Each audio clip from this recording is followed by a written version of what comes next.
The Vinder Viper. There was an old house that sat on a hill outside of town. Everyone said it was haunted. The owner of the house had died and left the house to her nephew, Caleb. A few years after his aunt died, Caleb came to town and looked at the house, inside and out. It was a beautiful old house, clean and in good condition. He decided to move in.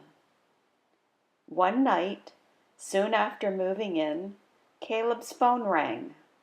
When he answered it, a voice said, "I am the Vinder Viper.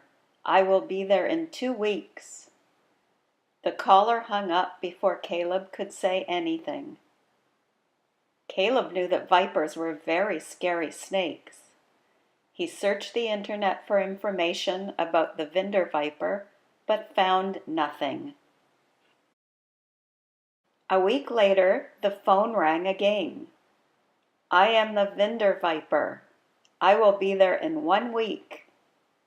This made Caleb quite nervous. He asked around the town, and no one had ever heard of that kind of viper. Days later, the phone rang again. "I am the Vinder Viper. I will be there tomorrow." Now Caleb was really scared. The next evening, the phone rang. "I am the Vinder Viper. I will be there in 1 hour." Caleb tried to leave, but his car wouldn't start. Nearly an hour later, the phone rang again. "I am the Vinder Viper. I will be there in 2 minutes." Caleb ran around and locked all the windows and doors. Then he called 911. The police were on the way. Soon there was a knock at the door. Caleb opened the door a crack and asked, "Is that the police?" "No, I am the Vinder Viper. I come every month to wash and wipe your windows."